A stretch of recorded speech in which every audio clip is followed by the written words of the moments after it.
जय जिनेंद्र।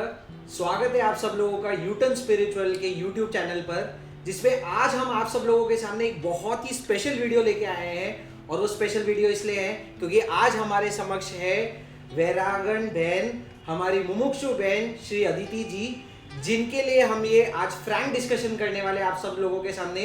और हम जो इनकी जर्नी है, जहाँ पे ये वैरागन से अब जाके दीक्षित होकर एक साध्वी जी बनने वाले हैं, उसके लिए हम आज आपके सामने चर्चा करने वाले हैं। तो सबसे पहले मैं स्वागत करना चाहूंगा श्री प्रमोद जी लोढ़ा को, जो हमारे अखिल भारतीय श्री जैन रत्न हितैषी श्रावक संघ, हमारा जो रत्न संघ एक संप्रदाय है स्थानकवासी में, उनके आप उपाध्यक्ष हैं। और साथ ही जितनी वैरागी भाई बहन है, यानी जितनी मुमुक्षु आत्माएं हैं, उनके संयोजक भी है, यानी उनके जो मैनेजमेंट पूरे ऑर्गेनाइजेशन का काम है वो अंकल संभालते हैं। और इसी के साथ सांसारिक क्षेत्र में वो जीतो जयपुर के पूर्वाध्यक्ष रह चुके हैं, और साथ ही ज्वेलरी एसोसिएशन जयपुर में ट्रेजरर की पदवी भी होल्ड कर चुके हैं। तो सबसे पहले मैं उनका स्वागत करूंगा और एक छोटी सी जानकारी और दे दूंगा कि हमारे जो वीडियोस आपके सामने आ रहे हैं प्रोफेशनली एडिटेड, तो उसमें भी जो लोकेशन कर्टेसी और जो पूरा बैकबोन का हेल्प है वो अंकल का है और इनके शोरूम का है, इनका ही स्टूडियो हम यूज करते हैं। तो उसके लिए भी इनकी बहुत बहुत कृतज्ञता और ग्रेटिट्यूड इनके लिए। अब ज्यादा समय नहीं लेते हुए हम अंकल को बोलेंगे कि वो जो हमारी मुमुक्षु बहन है, हमारी जो वैरागन बहन है अदिति जी, उनका छोटा सा इंट्रोडक्शन और परिचय हमें करवाएं। जय जिनेंद्र। अदिति महेंद्र जैन का नाम है। ये पिछले 4 साल से वैराग्य अवस्था में माँ सती जी की सेवा कर रही हैं और वहाँ से ज्ञान आर्जन कर रही हैं। इनको 15 शास्त्र, 15 जो आगम है वो कंठस्थ हैं, 15 से 20 थोकड़े कंठस्थ हैं। भक्तांबर, कल्याण मंदिर, छोटी छोटी चीज़ें, बहुत चीज़ें इनको याद हैं। और अपने आप को पूर्ण संपूर्ण संयम जीवन के लिए पूरा तैयार कर लिया है इन्होंने अपने आप को। ये 3 बहनें हैं। ये लाडली बहन, माँ बाप की बहुत लाडली हैं, और ये बीच वाली बहन है, एक भाई है। और अब ये अपने आप संयम पथ पर अग्रसर हो रही हैं। इनके लिए हम शुभकामनाएं और बहुत बहुत धन्यवाद आपको। जैसे कि पिछली वीडियो में आपने अंश जी हिरावत मुमुक्षु भाई से हमने आपकी वार्तालाप कराई थी, इसी कड़ी में आज आप लोग के लिए हम बहुत ही स्पेशल मुमुक्षु, जो कि एक फीमेल है और इनका नाम अदिति जी जैन है, राजस्थान से अगेन ये बिलोंग करते हैं, और इनके साथ आज हमारी वापस एक फ्रैंक वार्तालाप होगी और हम इनसे भी थोड़े क्वेश्चन आंसर्स करते हुए खुद को खोजने का प्रयास करेंगे। तो इसी कड़ी में मैं अदिति जी आपसे पूछना चाह रहा हूँ कि ये दीक्षा क्यों लेना चाहते हो आप? दीक्षा इतना महान वर्ड हमें लगता है, इसके पथ पर आप आगे कैसे बढ़ रहे हो? मैं दीक्षा लेने से पहले मेरे पहले की कहानी बताती कि ये डिसीजन मैंने क्यों लिया।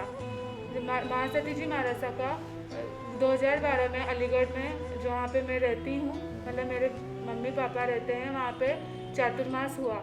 तो वहाँ पे चातुर्मास हुआ तो फिर मैंने, हमारा घर एकदम बिल्कुल पास में था, तो बिल्कुल आना जाना था हर टाइम वहाँ पे महाराजा के यहाँ पे। तो उनका जीवन देख के और महाराजा से थोड़ा अट्रैक्शन हुआ, तो मुझे लगा कि मुझे भी थोड़ा संयम, मेरे को संयम अच्छा लगने लगा। तो मुझे लगा कि मेरे को भी ये लाइफ जीनी चाहिए, ऐसा लगा। फिर महाराजा का विहार हो गया, फिर तो मैं आगे मतलब स्वाध्याय वगैरह करती, तो मुझे मतलब इसमें धीरे धीरे होता है ना कि जिस चीज़ में अपन लग जाते हैं तो फिर उसमें इंटरेस्ट डेवलप होने लग जाता है। हाँ, वैसा हो जाता है। तो फिर मतलब जैसे पहले टीवी मोबाइल इनमें देखते थे, तो ऐसा लगता था कि मेरे को टीवी देखना वैसे भी बहुत पसंद था। तो मुझे ऐसा, अच्छा, आपको टीवी मतलब हाँ, टीवी देखना बहुत पसंद था आपको? टीवी देखना। तो फिर मैंने जब स्वाध्याय करने लगी तो मुझे लगा नहीं, ये सब तो मतलब ऐसे ही वेस्टेज, जो सच्ची शांति है ना वो तो समय वो दीक्षा में ही है, संयम में ही है। वाओ, तो ये आपने देखा कि शांति का अनुभव इनको बाद में मालूम पड़ा। वैसे शुरुआत में आपने देखा कि इनकी जो शुरुआत हुई दीक्षा की जर्नी की, वो शायद मोह गर्भित हुई, मतलब इनको थोड़ी अट्रैक्शन हुआ संसतियों से। पर जैसे जैसे इन्होंने अध्ययन किया, जैसे कि अंकल ने भी आपको बताया, 15 शास्त्र आज के टाइम में इनको कंठस्थ है, याद है, बहुत बड़ी बात होती है ये। और वहाँ इनका ज्ञान जैसे जैसे बढ़ा, अब इनको रियलाइज हो रहा है कि बाहर में तो कहीं शांति है ही नहीं, रियल शांति जो किसी और पे भी डिपेंडेंट नहीं है, जो कि स्वतंत्र है, वो सिर्फ संयम के पथ पे है, और इसलिए वहाँ अग्रसर हो रही है। बहुत ही बढ़िया अदिति जी। इसके हम दूसरे प्रश्न पे चलते हैं आगे। अब हम आपसे ये पूछना चाहेंगे कि इनके अलावा, गुरु जी के अलावा, और कौन कौन से आपके जीवन में ऐसे प्रसंग बने, कोई विशेष घटनाएं, कोई प्रसंग, कोई लोग, जिसने आपको और मोटिवेट करके किया कि अब तो मेरा फाइनल डिसीजन हो गया कि मेरे को दीक्षा ही लेनी है, या मेरे को ये जो राह है इस राह को चुनना है मेरे जीवन पर्यंत के लिए?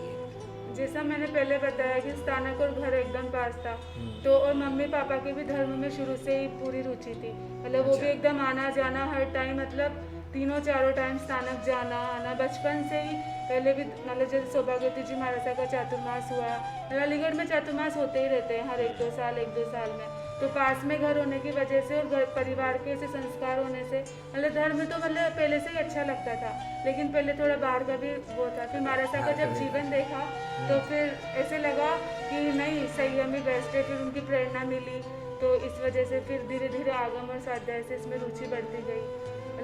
माता पिता के संस्कार और शुरू से ही रहे। तो इसमें आप देखेंगे कि क्या पॉइंट नोट करने में आ रहा है, कितने सारे फैक्टर्स कंट्रीब्यूट करते हैं। सबसे बड़ी बात जो है बोले, जिस जगह ये रह रहे अलीगढ़, वहाँ पे हर साल किसी ना किसी संत या सतियों का चातुर्मास होता है, और उससे बड़ी एडवांटेज जो इनको मिली कि स्थानक के पास ही इनका घर था, और क्योंकि बचपन से ही इनके जो माता पिता है वो संत सतियों के दर्शन के लिए जाते थे, तो जैसा बोला जाता है जो हमारे बड़े करते हैं वो बच्चे ऑटोमेटिकली करते हैं, तो वहाँ से इनका आना जाना वहाँ पे चालू हो गया। और जैसा निपुण ने बताया और इनने भी इनकी कहानी में बताया, शुरुआत हुई अट्रैक्शन से कि महाराज साहब अच्छे लग रहे हैं, ये जीवन अच्छा लग रहा है, पर साथ में संसार भी अच्छा लग रहा था। पर जैसे ही वो संपर्क में आए और इनका अध्ययन आगे बढ़ने लग गया, ज्ञान बढ़ने लग गया, और जब भगवान की वाणी को इनने श्रवण किया, उसको जाना, तो अंदर से अनुभूति होने लग गई कि अब जो मेरे को शांति मिल रही है वो इसी पथ पर मिल रही है। अदिति जी, नेक्स्ट क्वेश्चन मैं आगे पूछता हूँ कि अब आपको मन नहीं होता टीवी देखने का, क्योंकि अब तो आप जिंदगी भर के लिए टीवी का त्याग करने वाले हैं, वो आपकी तो फेवरेट चीज थी। इच्छा आती है या नहीं आती है, और आती भी है तो आप कंट्रोल कैसे करते हैं? नहीं, ऐसी इच्छा ही नहीं आती है। वैसे तो महाराज के वहाँ रहते हैं ना, सानिध्य में रहते हैं, तो वो इतना मोटिवेट करते हैं हर चीज़ के लिए कि ये, और जैसे इच्छा वगैरह, वैसे ये तो तब इच्छा को ही दबाना ही तो संयम है। फिर संयम पथ पे आगे बढ़ रहे हैं, और फिर अगर अपनी इच्छाओं को ही करते रहे, डेवलप करते रहे, तो फिर हम आगे कैसे बढ़ेंगे? जिस मार्ग पे चलना है तो फिर पूरी पालनता से ही करना पड़ेगा। ऐसी इच्छा होती भी नहीं है। ऐसी इच्छा ही नहीं होती। बहुत इम्पोर्टेंट बात कह रही है कि इच्छा होती ही नहीं है, तो दबाने की तो बात सेकंड आ जाती है। कोई इच्छा आती है तो हम दबाए, पर यहाँ टीवी जैसी इच्छा जो इनके लिए बहुत पहले तीव्र थी वो अब आती ही नहीं है। ऐसे भी और कोई चीजें थी, जैसे आपने बोला टीवी का शौक है, जैसे हमारे कॉमन यूथ के लिए प्रॉब्लम होती है कि हम सब कर लेंगे पर हम लोग मोबाइल के बिना नहीं रह सकते। भले ही कोई इंसान की चाहे बीवी हो, माँ बाप हो, बच्चे हो, उनको लगता है मैं एकांत में जरूर चले जाऊंगा, पर मेरे को एक मोबाइल दे दो, एक मोबाइल की छूट रख दो। तो ऐसे मोबाइल का जिन लोगों को एडिक्शन है, और इसके साथ कोई ना कोई चीज़ का होता है कि मेरे को खाने में यही चीज़ पसंद है, आपको नहीं लगता आप जब जाओगे, एक तो आपकी यंग एज है, वहाँ पे जो सत्याजियों के संग होगे, सब अलग अलग उम्र के होने वाले हैं, अलग अलग देश प्रदेश के होने वाले हैं, अलग अलग उनके थॉट प्रोसेस होंगे। तो कोई एक इंसान, जब आपकी जो उम्र है, माँ बाप की इच्छा रहती है कि हम शादी करवाएं, तब एक घर में जाके 2 नए लोगों से एडजस्ट करना भी इतना मुश्किल होता है। यहाँ पे आप जाके इतने सारे संसतियों के साथ रहने वाले हो, संघ समाज के साथ रहने वाले हो, तो इसमें आप एडजस्ट कैसे कर पाओगे, कोप कैसे कर पाओगे? जैसे धीरे धीरे अपन जिस चीज़ में लग जाते हैं ना, अपने भगवान ने इतनी अच्छी बात आगम में इतने अच्छा बताया कि उस सब चीज़ों की रुचि धीरे धीरे घटी जाती है। और जैसे एडजस्ट करना सबके साथ, तो जहाँ पे रहते हैं ना, तो गुरु भगवान तो यही मतलब सबसे पहले वो निभाना और निभाना ही सिखाते हैं। आचार्य भगवान की सबसे पहले शिक्षा यही रहती है कि आप दीक्षा मतलब बाद में, त्याग पचकान बाद में, पहले अपन जहाँ रह रहे हैं ना उनके साथ निभाना और निभाना, गुस्सा कम करना। मुझे गुस्सा भी बहुत आता था, लेकिन जब मैं पिछले 3 सालों से जब से महाराज के सानिध्य में रही हूँ ना, तब से फिर वो हर बात में समझाते करते कि गुस्सा ऐसा होता है, गुस्सा करने से। अभी श्रद्धेय प्रमोद मुनि जी महाराज का हमको सानिध्य मिला 4 महीने गोटन में, तो हर पल मतलब वो महाराज से मैंने बोला भी, महाराज मुझे गुस्सा बहुत आता है, तो महाराज ने कहा गुस्सा तो करना ही नहीं है, कषाय से तो ऐसे। तो फिर महाराज हर चीज़ को इतनी अच्छी तरह से समझाते हैं कि फिर अपन को कुछ करने की जरूरत ही नहीं पड़ती, हर चीज़ ऑटोमेटिक छूट जाती है। तो ये बता रहा है कि गुरु का रोल कितना बड़ा है। और आपको भी ऐसा लग रहा होगा, ऐसा नहीं है कि जो हम बोलते हैं ना कि पहले का कुछ गॉड गिफ्ट है या ऐसा है, ये भी हमारे और आपकी तरह ही एक नॉर्मल जीवन जी रहे थे। जैसे इन्होंने बोला मैं टीवी का भी मेरे को शौक था, मेरे को गुस्सा भी आता है, तो ऐसी कोई अलग थलग आत्मा नहीं थी, पर जो बोलते हैं गुरु का सानिध्य मिला। और अंश में भी हमने देखा था कि गुरु की एक लाइन थी, उन्होंने कैसे प्रभावित किया इनको भी। फर्स्ट चीज जो बोली हमारे वर्तमान आचार्य प्रवर हीरा मुनि सा ने, वो यही बोली कि निभना है और निभाना है। हमें लगता है कि संत सती महाराज तो बहुत सारे पचकान का फोर्स देते हैं, पर यहाँ तो ये कुछ अलग बोल रहे हैं कि त्याग पचकान सब बात की चीज है, सबसे पहले निभना, कैसे आप एडजस्ट कर सकते हो, वो कला अगर आप सीखोगे तो आप आगे बढ़ पाओगे। तो गुरु का एक बहुत इंपॉर्टेंट रोल रहा है। सो अदिति जी, अगले क्वेश्चन की ओर आगे बढ़ता हूँ कि इस प्रोसेस में दीक्षा लेने की अनुमति, क्योंकि एक हमारे घर वालों के लिए बहुत बड़ा डिसीजन होता है आपको आज्ञा प्रदान करना, तो उसमें क्या आपको कठिनाई आई, चैलेंजेस आई, या वो बहुत आसान आपके लिए था? तो उस जर्नी के बारे में अगर आप थोड़ा हमारे दर्शकों को बताएंगे तो बहुत बढ़िया रहेगा। जब मैंने डिसीजन लिया था कि मुझे मतलब दीक्षा लेनी है, एक तो मैं सबसे पहले मेरी नेचर मतलब मैं बहुत मस्ती करती ऐसे करती थी, तो मैंने पहले महाराजा को भी नहीं बताया था कि मेरे को संयम पर फिर मैं पूरा चातुर्मास हो गया, उसके बाद मैंने महाराजा को बताया। फिर मैं जयपुर शिविर में आई तो फिर मेरी दृढ़ता बढ़ी थोड़ी, फिर उसके बाद मैंने घर पे बताया तो मम्मी पापा तो एकदम शॉक्ड हो गए, बिल्कुल उन्होंने मना कर दिया। बिल्कुल मना कर दिया, ओके। कि घर वालों को तो मोह रहता ही है, वो तो इतनी आसानी से तो कोई भी नहीं देता। फिर जब मैं धीरे धीरे वो मना करते गए, समझाते रहे भी तो घर पे रह के कर, धर्म ध्यान देखो जितना भी करना है। वो मुझे बस बार बार एक ही बात बोलते, आगार अनगार धर्म ऐसा दो है, तो पर तू घर पे रह के कर, तेरे को जो भी करना है। मतलब संयम में बहुत कठिनाई है, वहाँ पे इतना इजी नहीं है कुछ भी करना है, ऐसे समझाते रहे। और मैं अपना करती रही, मैं अपनी सामायिक करती बराबर, और जो मुझे त्याग पचकान करने रहते थे मैं बराबर करती। तो फिर धीरे धीरे देखते देखते उन्होंने मतलब फिर जब उन्होंने मेरी दृढ़ता देखी तो फिर मैं 6 साल हो गए, फिर उन्होंने मुझे छोड़ दिया। 6 साल लगे आपको अच्छा। वो परमिशन अचीव करने में? मतलब 2012 में शायद आपने बताया आपका चातुर्मास, एंड 2012 से आज 2021 आ गया है। सो ऑलमोस्ट 8 इयर्स आप समझ लीजिए वैराग्य अवस्था में रहने के बाद इनकी दृढ़ता की कितनी परीक्षा हुई है, और फिर जाके अनुमति मिलना। देखिए, कोई भी माँ बाप के लिए, यहाँ पे बहुत सारे पेरेंट्स आज वीडियो देख रहे होंगे, और वो जब अपने कलेजे की कौर को देने की इच्छा भी उनके दिमाग में आती है, तो एक बहुत टफ डिसीजन हमारे लिए होता है।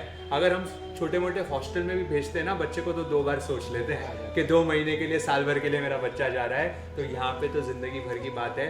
तो बिल्कुल इनकी दृढ़ता की परीक्षा हुई, और वहाँ पे ये आगे बढ़े हैं, और ये चैलेंजेस लेते हुए जो आगे बढ़ेंगे, आई गेस संयम के पथ पे आने का मजा ही फिर और कुछ और हो जाता है। क्योंकि हमने देखा ही था पिछले वीडियो में अंश जी का जब हमने उदाहरण देखा था, तो उनके लिए तो इजी Easy जर्नी था, थी right. कि उनको इजीली एक्सेस के हाँ परमिशन चाहिए तो मिल गया था। पर आज एक नया आया है कि कठिनाइयां भी फेस करनी होती है। एक दूसरा साइड है, 9 साल तक जो इंग्लिश में बोला जाता है परसिवियरेंस, जो डिटर्मिनेशन है, जो डेडिकेशन है, क्योंकि इनने वो दृढ़ता दिखाई। हो सकता है माँ बाप इनकी परीक्षा ले रहे थे, क्योंकि कोई भी माँ बाप ये नहीं चाहता है कि बाद में जाके संयम से वो छूट जाए, तो वो शायद आपकी परीक्षा ले रहे थे कि आप कितने अटल रहते हो। और क्योंकि अटल और अडोल रहे, तो उनने भी फिर अपना जो मोह है उसको साइड में रख के बोला कि अब, क्योंकि सब जानते हैं अंदर से खुशी तो इसमें ही है और सर्वश्रेष्ठ मार्ग यही है। तो ऐसी इनके पास कठिनाई आई है। तो अदिति जी, और कोई आपके इस यात्रा का, वैराग्य काल की कोई ऐसी घटना या ऐसा कुछ शास्त्र का उदाहरण जो आपको बहुत प्रेरित किया, जिसने आपको वापस बहुत मोटिवेट कर दिया कि नहीं अब तो मैं दीक्षा लूंगी ही लूंगी?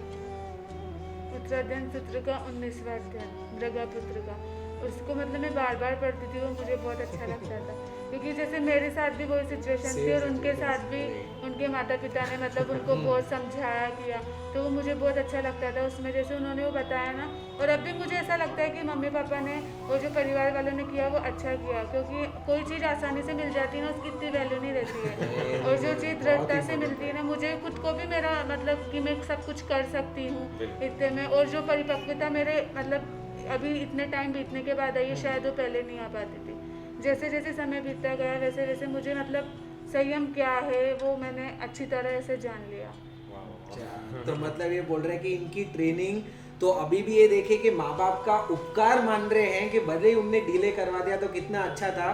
तो इनको एक्सपीरियंस मिल गया, ट्रेनिंग मिल गई, और इनको जो ये बोल रहे हैं परिपक्वता यानी मैच्योरिटी आ गई कि हाँ मैं ये जीवन जी सकती हूँ, पूरा हो सकता है। साधना ज्ञान ध्यान का इतना अवसर मिल गया आपको, और जितने टेस्ट थे उसमें सब में ये पास होते हुए आए। मृगपुत्र का अध्ययन इन्होंने विशेष प्रेरणा की है। हम सारे दर्शकों को कहना चाहेंगे जरूर उत्तराध्ययन सूत्र का ये अध्ययन जरूर आप पढ़ें, और इससे हम भी मोटिवेट होंगे जैसे कि ये हुए हैं। तो अब हम आगे हमारे नेक्स्ट क्वेश्चन पे बढ़ते हैं। तो जैसा कि हम नॉर्मल संसार के क्षेत्र में भी देखते हैं कि जब हम कोई गोल सेट करते हैं तो गोल अचीव करने के लिए हम कोई ना कोई रेजोल्यूशन लेते हैं कि जैसे मान लो मेरे को IAS बनना है या मेरे को CA लेना है। मेरे को निपुण का याद है कि CA की जब ये पढ़ाई कर रहा था तो CA करना है तो इसलिए ले लिया था। घर के कोई भी फंक्शन हो गए, बाहर दोस्त अगर मूवी में बुलाएंगे तो मेरे को नहीं जाना है, क्योंकि लक्ष्य एक था कि मेरे को कैसे भी फर्स्ट अटेम्प्ट में CA बनना है। तो आपने तो इतना बड़ा गोल लिया है कि मेरे को दीक्षा में जाना है, मेरे को एक साध्वी बनना है। तो क्या आपके साथ भी ऐसा कुछ हुआ है कि आपने भी कुछ प्रतिज्ञाएं ली, एक प्रतिज्ञा या मल्टीपल प्रतिज्ञा? हाँ, मैंने ऐसे 3-4 किए थे कि मैंने खुद का टेस्ट करने के लिए। अच्छा। सबसे पहले तो मुझे ऐसे नंगे पैर चलने में बहुत हेजिट भाई, लोग क्या कहेंगे, ये क्यों जा रही है ऐसे नंगे पैर की। तो मैंने सबसे पहले चप्पल छोड़ी कि मैं चल सकती हूँ ना, क्योंकि अगर मुझे दीक्षा लेनी है तो फिर नंगे पैर तो चलना ही पड़ेगा। तो सबसे पहले भाई जो मेरे अंदर जो संकोच है, जो हेजिटेशन है, उनको छोड़ने के लिए पहले मैंने चप्पल का त्याग किया। फिर मेरे को मीठा बहुत पसंद था तो फिर मैंने मिठाई का त्याग किया, क्योंकि अगर मैं मम्मी को ऐसे बोलती थी कि मेरी शादी ऐसी जगह करना ताकि जो नीचे तो मिठाई की दुकान और ऊपर मेरा मकान। अच्छा, ऐसा तो ऐसे बोलते मैं मम्मी को थे। बोलती मुझे लगता है ये मीठा खाने की जो पसंद है ये हर दीक्षार्थी में बड़ी कॉमन है। अंश में भी यही थी, तो अगर आपके भी यही ख्वाहिश है, यही आपकी भी इच्छा है मिठाई खाने की, कैरेक्टरिस्टिक है कि आपको मिठाई पसंद तो है, आप तो हो मुमुक्षु सकता है आत्मा आप भी मुमुक्षु आत्मा हो। जी सॉरी। तो फिर मैंने खुद को मतलब वो करने के लिए भी मैं कर सकती हूँ ऐसा अपने टेस्ट करने के लिए मैंने मिठाई का त्याग किया। फिर उसके बाद एक तो मुझे खाना पीना मतलब दिन भर ही सुबह का नाश्ता बनता था तो मम्मी को पूछती थी कि दिन में क्या बना रहे हो और डिनर में क्या बना रहे हो। जैसे खाना पीना भी बहुत पसंद था। तो अब संयम लूँगी तो हर टाइम तो मुझे कुछ मिलने वाला नहीं है, कभी खाना मिलेगा कभी नहीं मिलेगा। तो फिर मैंने उसमें द्रव्य लिमिटेड तो मैंने द्रव्य मर्यादा कर दी थी। अच्छा, द्रव्य की लिमिटेशंस करना चालू कर दिया। हाँ, तो मतलब ऐसे धीरे धीरे मैं अपने आप को टेस्ट करती रही और फिर मतलब मैं अपने आप को जब एकदम पक्की हो गई तो मुझे हाँ कि मैं संयम ले सकती हूँ, ऐसा खुद के अंदर विश्वास हो गया। क्या बात है, बहुत ही उत्तम बात जो बता रहे हैं। देखिए कठोरता कितनी, हमें पहले खुद डिसिप्लिन होना बहुत पड़ेगा, तब जाके हम इस बात पे आगे बढ़ पाएंगे। कोई और के अनुशासन पे यहाँ नहीं आगे बढ़ पाएंगे, स्वयं अनुशासन की बात है। और इनके जो ये आंसर्स है वो क्लियरली बताते हैं कि जब इनने स्टोरी स्टार्ट की, वापिस से इस पॉइंट को कर रहे हैं, क्योंकि अंश से भी बताया था हमारे शास्त्र में 3 चीजों की वजह से दीक्षा लेते, तो ये शायद इनका मोह गर्भित हुआ, अट्रैक्शन की वजह से जरूर आए, पर ऐसा नहीं था कि मैं सिर्फ अट्रैक्शन की वजह से मेरे को महाराज साहब ने हिप्नोटाइज कर लिया है या मेरा सम्मोहन कर लिया उस वजह से मैं जा रही हूँ। पर इनके मन में अट्रैक्शन था ये जीवन के लिए, पर साथ में परिपक्वता लाने के लिए खुद को टेस्ट किए जा रहे थे कि नंगे पैर में नहीं चल सकती तो चलो मैं ये मार्ग भी देखती हूँ, मैं कर सकती हूँ क्या। और अब देख के लग रहा है इनकी एक एक इच्छा आ रही है। सोचो ये वही लड़की है जो पहले किसी समय में अपने माँ को बोल रही है कि मेरी जब शादी कराओगे तो मिठाई की दुकान नीचे होनी चाहिए। तो कहीं ना कहीं इनका भी सपना बचपन में था कि मेरी भी शादी होगी, मेरे को भी मिठाई खानी है, मेरे को भी खाना खाना है। और वहां से 360 डिग्री चेंज है, उसके लिए कितनी सारे इनने खुद ने भी पुरुषार्थ किया है और साथ में गुरु का आशीर्वाद रहा है। तो सब मिलके ही जो बोलते हैं जो तपता है वही सोना बनता है, तो ये हर जगह से पहले ही तप कर आए हैं। सो अदिति जी, नेक्स्ट क्वेश्चन ये है कि हर माँ बाप का सपना होता है कि वो अपने बच्चे को कुछ बनते हुए देखना चाहते हैं, है ना, डॉक्टर, MBA, CA, ऐसे अलग अलग। क्या आपके माँ बाप का भी आपके लिए कुछ सपने ज़रूर होंगे और वो क्या थे? हाँ, मेरे पापा का सपना था कि मैं RS बनूं। उसके लिए उन्होंने मतलब मेरे लिए सब कुछ बुक्स वगैरह भी ला के रख दी थी। अच्छा। फिर मतलब GK वगैरह की कि तू अभी से स्टार्ट कर दे ताकि मतलब स्ट्रॉन्ग हो जाएगी। तो उनका ये सपना था कि मैं एक RS बनूं, एक पद को प्राप्त करूं। तो फिर जब महाराजा का जब चातुर्मास हुआ ना तो उन्होंने मुझसे पूछा था कि तेरा लक्ष्य क्या है। तो मैंने बोला कि मेरे पापा का है कि वो मुझे RS बनाना चाहते, तो उनका सपना ही मेरा सपना है, इसलिए मैं भी RS बनना चाहती हूँ। फिर महाराजा ने मोटिवेट किया कि अगर पद ही प्राप्त करना है तो ऐसा करो ताकि मतलब उनको ही पूरा ही सुख मिले ये इसमें। तो फिर इसलिए मैंने पंचपन में फिर मैंने सोचा कि अगर पद ही प्राप्त करना है तो अच्छे से अच्छा करूँ ताकि पापा को भी मतलब पूरी तरह से इस भाव का नहीं हर भाव का उनको सुख प्राप्त हो। इसलिए फिर मैंने सोचा कि परमेष्टि का पद ही सबसे बेस्ट है। इसलिए फिर मैंने क्योंकि पापा ने शुरू से ही मतलब हमको बेस्ट से बेस्ट सिखाया कि जो भी है ना श्रेष्ठ से श्रेष्ठ हो, तो फिर सर्वोत्तम तो परमेष्टि पद ही है। तो इसलिए फिर मैंने अगर पद ही प्राप्त करना है तो फिर वही गिफ्ट देना चाहिए ना पापा को, इसलिए फिर मैंने परमेष्टि का। तो आप देखिए कितना अहम रोल इन्होंने तो ये सोचा ही, इनकी थॉट प्रोसेस तो सुना, पर आप इनके पिताजी के बारे में, इनके माताजी के बारे में भी देखिए कि कितना सहज उन्होंने अपनी इच्छा का त्याग करते हुए इनकी इच्छा को सर्वोपरि रखा और इनको सहज आज स्वीकृति दे दी दीक्षा मार्ग के लिए। कितना बड़प्पन है। ऐसे वीर माता पिता का हम तहे दिल से आभार व्यक्त करते हैं कि ऐसी वीर हमारे को मुमुक्षु आत्मा हमें आज जन शासन के लिए समर्पित करते हुए वो दे रहे हैं। उनका कितना भी आभार करें हमारी यूटर्न फैमिली वो कम है। क्योंकि वही बोलते हैं जैसे माँ बाप के अंदर भावना होते, संस्कार होते, वही आते हैं। तो उनने हमेशा यही चाहा, जैसे बोल रहे थे कि मेरी बच्ची को सबसे बेस्ट में बेस्ट चीज मिले, और कहीं उनकी ही वो भावना फलीभूत हुई कि इनको लगा कि वो बेस्ट है, नमो लोए सवे सौनम। और आज आज्ञा देके उनने सिद्ध कर दिया कि मेरा स्वार्थ बड़ा नहीं है, खुद वो सेल्फलेस होके इनकी जो इच्छा है उसके लिए केटर कर रहे हैं। और शायद वही भावना, वही संस्कार इनके अंदर आए हैं कि अगर मैं संसार में रह रही हूँ तो सेल्फिश बन के मेरे सुख के लिए मेरे को इतने अनंत जीवों को दुख पहुंचाना पड़ेगा। तो आज ये भी जिस पथ पर जा रहे हैं वही वो सेल्फलेस पथ है, और कहीं ना कहीं उसके जो बीज है, उसके जो संस्कार है, वो उनको उनके माता पिता से मिले हैं। तो इसीलिए वो भी बहुत बहुत आभार और अनुमोदना के पात्र है। आगे अदिति जी, मैं आपके थोड़े स्कूल लाइफ और कॉलेज लाइफ के बारे में पूछना चाह रहा हूँ कि आप पढ़ाई में कैसे रहे, एजुकेशन में कैसे रहे, और मतलब हमेशा से एक सिंसियर सीरियस स्टूडेंट रहे, या मतलब क्या आपका फ्रेंड सर्कल था, उनका भी क्या रिस्पॉन्स होगा? मैं तो सबके साथ बहुत मस्ती करती थी, सबको एक दूसरे मतलब चिढ़ाती थी, किसी को किस नाम से, किसी को किस नाम से ऐसे। और मुझे डांस का भी बहुत शौक था, और स्कूल में मतलब पार्टिसिपेट भी करती थी। हर स्कूल के जो फंक्शन होते हैं ना, रिपब्लिक डे, इन पे सब पे मतलब मैं आगे ही रहती थी। ऐसे मुझे बहुत पसंद था ऐसे मतलब बोलना। मतलब हम कहते हैं कि बड़े चुलबुली आप लड़की थी, और यहाँ आके बड़ी सिंसियर सीरियस दीक्षा मार्ग में आप आगे बढ़ रहे हैं। हाँ, यहाँ पे भी आपका यही स्वभाव कायम रहे, हम यही मंगल कामना करते हैं। वही इसके लिए आपने जैसे एक एक आपसे बात कर रहे हैं तो इतनी चीजें आपकी पास्ट लाइफ की मालूम पड़ रही है। एक तो इंसान होता है जिसका सहज स्वभाव ही होता है कि बहुत सरल होता है, तो उसके लिए ईजी हो जाता है दीक्षा लेना। आपके तो हर पॉइंट में लग रहा है कि मेरे को यहाँ भी अच्छा लगता था, ये भी अट्रैक्शन था। तो आपने आपके माइंड को इतना स्ट्रॉन्ग कैसे बनाया? हमारी तो एक छोटी सी इच्छा होती है, उसको भी हमको कंट्रोल करने में इतनी मेहनत लगती है। तो इतना सब होते हुए आपने अपने मन को इतना दृढ़ कैसे बना लिया कि लाइफ लॉन्ग के लिए एक हमारा जो ये साधु का जीवन है, साधी का जीवन है, 1 मिनट नहीं 1 सेकंड का भी आराम नहीं है। ऐसा नहीं कि आज मेरी इच्छा हो गई कि मैं डांस कर लूँ, तो महाराज साहब से परमिशन ली तो वो मेरे को 1 मिनट डांस करने देंगे या मिठाई खाने देंगे। तो इतना भीष्म जो है आपके सामने आगे आने वाला है, उसके लिए आपने कैसे खुद की ट्रेनिंग की है? तो मुझे ऐसा कुछ कठिन लगा ही नहीं, पता नहीं क्या हुआ 2000 मतलब जब से फिर वो धीरे धीरे समझ बढ़ती गई मुझे, और कुछ लगता ही नहीं ऐसा कि मैंने मतलब मैं पहले ऐसी थी और अभी भी ऐसी हूँ, ऐसा कुछ लगता ही नहीं। मैं मस्त रहती हूँ बस। हम मस्त रहते हैं, बस यही इनकी एक फिलॉसफी मिल गई है। और ऐसे ही संयम के जीवन पे खूब आगे बढ़े, यही हमारी सबकी मंगल भावना है आपके लिए। तो अब अंत में हम आपसे ये जानना चाहेंगे कि जितने भी दर्शक है, क्योंकि इस अवतार में ये लास्ट टाइम है जब देखेंगे, अब आगे तो हमारी यही कामना है, हम तो वो भव्य नज़ारा देख पा रहे हैं कि आप पाटे पे विराजमान हैं। और अब हम जब अगला आपका उद्बोधन सुनेंगे तो साध्वी के रूप में, प्रवचन के रूप में सुनेंगे, पर संसारिक रूप में ये टेक्नोलॉजी के माध्यम से जो आप पूरी ऑडियंस है उनको क्या मैसेज देना चाहते हैं अपना दीक्षा अंगीकार करने के पहले, तो सबके लिए आपकी क्या भावना है? सबसे पहले सबके लिए मंगल मैत्री की भावना है कि सबका कल्याण और सबका मंगल हो। और आप भी मतलब इसी ये पथ सबसे अच्छा है, तो आप भी इस पथ पर आगे बढ़े, 6 काय जीवों को अभय दान दे। मेरी तो यही मंगल भावना है कि सब जीव मतलब आगे बढ़े और सच्चे मार्ग को जाने और सच्ची शांति प्राप्त करें।